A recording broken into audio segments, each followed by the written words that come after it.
To tell us, what is 2026 looking like for Fit for Makeup? 2026. It's really the family. Family, bring my people close.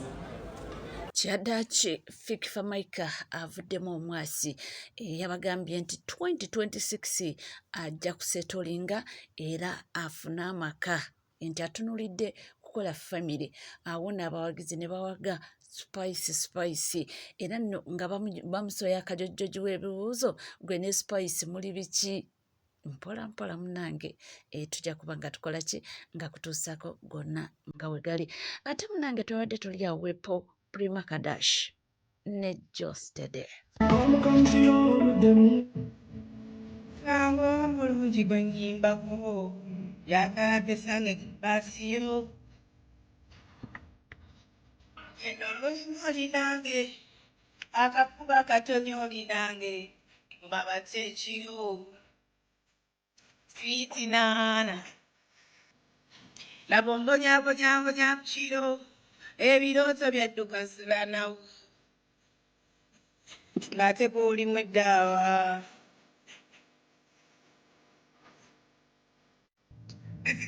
I'm fighting. I want to close the big tighty. I need all. I think I'm fighting. With big tighty. era ng'ababirebera ewala bagambye nti nedda bano abantu yadde nga bali mu co-parentinga bande banga ate bayinza okuba nga baddiŋŋanye. Mumanyi oluyimba lwa olaba embwesika eddiba eba yaddirya olwo lwe lukwe. Mu mawulire ge tulinawo olwaleero omukyala Prima Kadash alabiseko mu katambi kano ng'ali ex-husband we Jostedi, omuyimbi Jostedi, nga balina akayimba ka Jostedi ke bagala okuyisaawo naye kati kino kirekawa oli eyayimba njagala nfuna amaanyi nze nkwetike nkutwale ku mwezi awatali agamba baby. Ate tuli tiimu Prima tokkirizanga musajja kola kintu kye bayita co-parenting. Teriyo ekigambo kye bayita co-parenting nti baayawukana naye we are just raising the children era tuli bamukwano tukuza baana tekiriyo. Laba engalo bwe ziyitiŋŋana laba. Ebyo munnange si bigambo byange abantu bo abalabira ewala bagamba nti olaba n'obuyimba bwe bayimba buyimba bwa laafu ono yagambye atya. Kaakati olunaku lwaleero abantu balabye Jostede ne Prima. Abantu ne banyiiga nnyo bantu bange omwami bw'azaala n'omukyala bw'oba toli mugumu. Oli taata w'abaana be n'ono maama w'abaana be bali awo kati obadde bagamba ate oli omukyala gyali akimanyi ate ayagala abaana boono kyekisinga obukulu osanga bo balina mutual understanding gye batuukako buli omu n'ategeera munne nti munnange nazaala naye abantu balabye Prima ne Jostede ne banyiiga nga bali ate omulungi ne musulubo abadde bagamba totubuulira nze nsobola okufa mukwano kabuuzaako abantu abalina abaana n'abaamisawa y'okunona fees era oba toli ready nga mujja walina abaana abantu kasa baba balina abaana ab'abantu si kyangu okugamba nti bajja kwawukana ebyaddala era basigala nga baki nga bali kimu byonna nga bigenda mu maaso ono ye talina bigambo biwoomu eri Bazubeida era awanda muliro wabula gino emirambo ginyuma okusanga nga giribamu bwe giti nga bw'ogiraba bwe gikuŋŋaanye n'ogikumako amafuta gyonna n'ogyokya ne giggwawo. Wali guno ogusajja ogw'ebbuto ogwabadde mu kkooti gwonna nga gulinganga embwa ennene eyafudde ne bagizinga mu kkooti guno gukasuku ogatteko luno Luzubeida lukampi Juni Lutuddu ate naatunulanga ayina obulumi bannange kakazi gwe naawe baakula otya fulufiga ne bwe yakuvumanga olemwa konna keefuutiika gwe kampi gwe kabi olabika bubi oli awo oli kakazi kakulu naye totegeera tolina magezi gw'osiiba okyaza wano abantu nga balaga obutali bwenkanya gwe weewuubanga ku Zuulu omusango gwa Hajati Zuulu ekyagulemya kinga ekituufu omusajja yakwata omwana we kati ayambala kanzu za yero nagende wa M7 naye gwe weubanga ebannange eno government tayina bwenkanya kati yabufunye gwosiiba ogenda wano wagenda ku mwana gwe barepinga ekimwagaano funa obwenkanya kiki eno government ya nguzi kati enguzi yaweddewo gwosiiba okyaza abantu ab'ebizibu kuno ng'oli mazima alina buli kimu alina obujulizi naye nga kooti olw'okuba gundi mwana wa gundi ebyo bye tulwanako biggwewo kati mwe mwegasse saba mumujje mu manipulating bannayuganda ffe twogera ku bizibu ebituluma ffenna ng'abannayuganda tetuli kumu abafammere ya leero olw'okuba nga babadde miliyoni 10 nojjolaba kana akatanzania ako n'akatanzania sikanenya kuba sikana uganda luno lushira price akakazi akakalema akamayuga bannanga akayina ebbango naye bagamba nti kalogo lukazi gwe lwaki toddayo ewammwe tanzania gye wava bujja butwenjererako nalabye naguno nno ogusudani simagwe gu black sugar mizina mmwe kyetaaga omuntu n'abakuŋŋanyamu n'abakumako amafuta ne mugujja ne muggwawo awo tuvuddewo ate mbadde neetooloola n'ensanga temperature touch ng'akunga abantu ebyebusiya anti munange tugenda mu kalulu alina obubaka we bwayisaawo abantu b'ebusiya bannange mbeegayiridde n'obuwombeefu temuddamu kulonda muntu yenna nga wa NRM abasajja abo basanyizaawo disitulikiti yaffe Busia yandibadde tefaanana bwekyo Busia lwe lujja oluyingiza buli kyabugaga ekiri mu Uganda kuva wali Kenya zonna zitandikira ku boda yaffe naye mu butuufu sooka otunira obutawuni obuliraanye Busia. Tororo is far better than Busia. Jinja is very far better than Busia. Even Iganga. No obutawuni obulala tawuni endala eziriwo. Eno message just yabana Busia. Nenga tina kikola nsi yonna. Bannange kanjogerere ku lwa district yange. NRM efuze Busia ebbanga lingi. Naga Katonda mu ggulu otutuuka mu Busia nolowooza nti oba oli mu buno busenta obw'ekisiru obw'ekidongo. Balimbe bamama baffe abo boolaba, balimba bazadde baffe, balimba bajjajja baffe mbe bagenda tukolera bisinga. Ne district yaffe baagireka. Bw'otuuka e Busia obeera nga tusse mu buno obutawuni obw'ekidongo. Nga oboda basasula sente like awo buli lunaku bafulumya like sente eziyingirawo nga magoba agayingirawo through our Busia border 2.5 billion buli lunaku. Nti enaku bbiri zokka zisobola sente z'enaku bbiri billioni 5 zisobola okuzimba Busia n'anyuma. Kale enaku 4 billioni 10 naye Busia alina okubeera byebyo abantu bali mu kkunga abantu nti akalulu balonde bulungi tebamala gakasuulirira. Ate ono yakoze vidiyo n'agamba nti agikoledde Frank Ntambi okumwebaza okubeera solid mbona atafaanaganako ne banne nga bwe bakola omulimu. Frank Ntambi eno vidiyo ngikoledde ggwe weebale kuba solid brother. Banno bonna balidde akasente peji zaabwe baziwaddeyo ne balya mu ggwanga lyabwe olutyo wasigadde okyayimiridde ku kigambo kyo. Era kankusiime nze nga Jeno Kibirige weebale kuba solidi, weebale kwagala ggwanga lyo. Bannange kye tulwanirira system ebe nga namu ba YouTuber bagenze kulya ssente basula ku live basiiba ku live. Frank Ntambi wamma nkuwadde bimu bibiri. Big up brother. Tukakasa tetugenda mu Uganda mpya system etereere. Nze nkusiimye mwana sina bigambo bya kugamba tubulayo ennaku ntono tugende mu lukiiko olw'okutuusa eggwanga lyaffe era buli omu alwenyigiremu. Ntambi eno saluti yo webale kuba mugumu utatenguka mmeeme lwa busente. Big up brother. mbadde nkyali awo omukulu n'agamba nti agenda okunyiiga omusonyi we lwebyo byagenda okwogera abeetondedde in advance bigambo ki bino ebivaako kubanga ayogera bw'ati agenda okunyiiga mu nsonyi n'ebino mwe bange kambagambe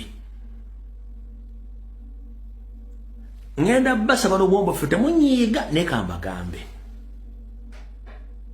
kubago ge mazima bannayuganda muli babisi nnyo okujjako abazuukuse bannayuganda muli babisi nnyo okujjako abazuukuse lwaki muli babisi ekisookera ddala mu bubisi bwammwe mwejjako buvunaanyizibwa ne mubukwasa abagwira mu bubisi bwammwe ne munnansi gwe mumanyi aliko n'ensibuko ate gwe mulwana ng'ensi abagwira bagimaamidde mu bubisi bwammwe okyasobola okgenda mu ssabo nga n'omusawo gw'ogenze bakulagidde mulagirire gwe kennyini n'ombuulira ebizibu byo kwa beesi nga nakuwa eddagala effu era singa oba togenze eyo n'omusawo tasobola gendayo kubanga bamugaggawaziza baki abasawo abaganda ebizibu birimu gwe bw'ogenda omusawo muganda w'omutwalidde mulimu kitegeeza bw'oba okyagenda mu ssabo ne wakuwa akati okateeke mu mulyango gwo oba mu kamooli mbukasibe ebizibu nga n'ebizibu omanyi nti biri pasono toyagala kukola oli ngalo bunani olina ebisiraani oli mubbi oli mutemu oyagala baprotect kitegeeza muli babisi nnyo ompulira bulungi nnyo n'obubisi bw'omu obulala kwe kuba nti temusobola kukola kye tuyita observation Nyandi Yosoferi yatandika mu kampeyini zino ng'agaba emmotoka Nyandi Yosoferi yatandika mu kampeyini zino ng'agaba pikipiki Nyandi Yosoferi bw'amaze okuga pikipiki nga zimuweddeko kati agaba nusu 10 ku mutwalo na nkumbi tekikumala kulaba nti ebiri mu Uganda tebikwatagana gwe Munnayuganda ali awo bw'avudde okugaba 10 ku 2 kati agaba suwaani ya mmere kitegeeza Bannayuganda muli babisi nnyo mukyalowooleza mu tulo kulya na kunywa temunnamanya ssente bazikola batya temunnamanya gavumenti yeino baterawo emitendera gyonna bwe mulina okukolera mwate mulowooza nti Museveni yayina okuba mulowooza nti Museveni ye nannyini buli kimu Uganda era gwe mulina okugendako mutya tukatandise bwe babbyeko ettaka Museveni tuyambe ekkooti ekola muli buki gwe batidde omuntu Museveni tuyambe leveni gwe kyagiza omusolo mungi Museveni tuyambe buli kimu kyonna mukikwasiza Museveni azifu nti ye nannyini ensi yammwe power belongs to people Museveni is a servant without your presence Museveni is no more kubanga mwe musasula omusolo from Monday up to Monday yale monthly mwe musasula omusolo era without your tax or without your money Museveni doesn't exist there muve mbusiru n'obugwanga obalowoozesa nti Museveni nannyini nsi eyo mwe bannannyini nsi y'ensonga lwaki akubalale ng'abasaba akalyandibadde agabugambi teri kulonda ensi nagiwamba mukitegedde kati n'okuva n'olwa tebaddamu okulya ssente era n'okusibira ssente ku Bannayuganda nti mulina obusobozi obusobola okweggyirako Museveni mmwe ng'abantu si bigambo byange awo nakoleggulo twafunye amawulire nti omukulu Joel Ssenyonyi munnange ogugwe yaguwangudde era ng'abantu babadde ku nkenke nti naye bandi mu disqualifyinga naye ye yasobodde okuba ng'awangula ono agamba nti ensonga mbwe yiino Simon Byabakama yagambye banne yes we have made a lot of mistakes in this process but I reserve some respect in the public because I'm losing my credibility if I continue go on and denominate Joel Ssenyonyi. If I continue denominate Joel Ssenyonyi because he's the leader of opposition, it will not sound good to the international community. It will not sound good to even the locals that the leader of opposition has been denominated in the case whereby the problem is not his, the problem is ours. And Minister of Justice. Ye abagambye nti obuzibu si bwaffe, obuzibu si bwa Ssenyonyi, obuzibu bwa Minister of Justice ne Electoral Commission abakola era mu constituency so si Ssenyonyi ng'omuntu. So n'abagamba kyonna kye mwagala okukola kijja kundabisa. Kati bwe yayogedde bw'atyo ye Anita Amongi jukira abaana ba Winyidolo abasinga obungi bakola ku parliament bali mu ngalo za Anita Amongi abaana ba prime minister Lobina Nabbanja n'abaluganda bakone mukwano bakola ku parliament speaker Anita Amongi yabawe emirimu mu judiciary Anita Amongi ayinamu emukono kati ekizibu kiziruddawa olwokuba nti bakomredi bakoze video nyingi nnyo nezirabisa judicial system webungeredde olwali Anita Amongi yadaba nti ku ssaawa 4 kabaka weddemu naye bwana mukulu wessaza erya Electoral Commission Simon Byabakama Mbereju afunyemu akatengo bwafunamu akatengo kati wulire ekizeeko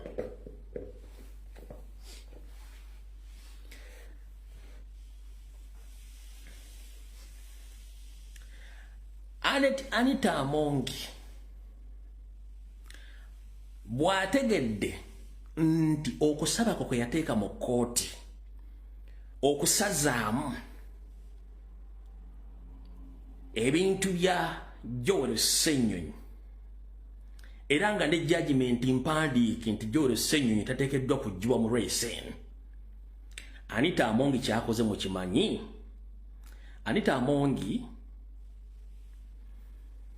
asindikidde Justice Collins Acheram oba Justice Collins Serene kiri ACE RRAM wa Asram namusindikira message nga mutiisa ku judgment jakoze ba petition obutaji dismissinga addemu overturning ruling eyo agambe nti Ssenyonyi gumutiisa kati wenzijidde ku mpewo kuno. Anita Amongi wali ku video eno Anita Amongi speaker wali ku video eno njagala owakane nti bakusindikidde ruling eyo notiisa Justice Collins n'omugamba nti overturning ruling gyakoze ng'ekkiriza Joel Ssenyonyi osigala mu race. Kati essaawa zino bwe bikyuka ku makya oba ekiro kino kiba kitegeeza Anita Amongi omulamuzi either mugambi ogenda kuva mu office eyo oba kikinenga ekituufu kiri nti judgment efulumye egamba nti judgment efulumye egamba nti Joel Ssenyonyi talina buzibu alina okusigala mu race eyo. Kati Anita Amongi agamba okulya n'okukomba essowaani eyo ruling alina gy'overturninga wetujjidde essaawa zino ku mpewo. Kati bw'oba observings olwaliro Nakawa mu campaign trail 7 gyakoze Nakawa mukyalo ono Mekako Sadolini Carolite n'abatulege Sorogeti mama birangirangi talina kyabulidde bantu b'Ennaka bonna abadde ku Joel Ssenyonyi buli kimu ng'ali ku Joel Ssenyonyi to the extent akozesezza n'ebigambo ebigamba nti even Robert Kyagulanyi Ssentamu is a smaller party. If I managed to send my agents to get cards and they won elections, what about that? Means that is a smaller party, they have nothing to do.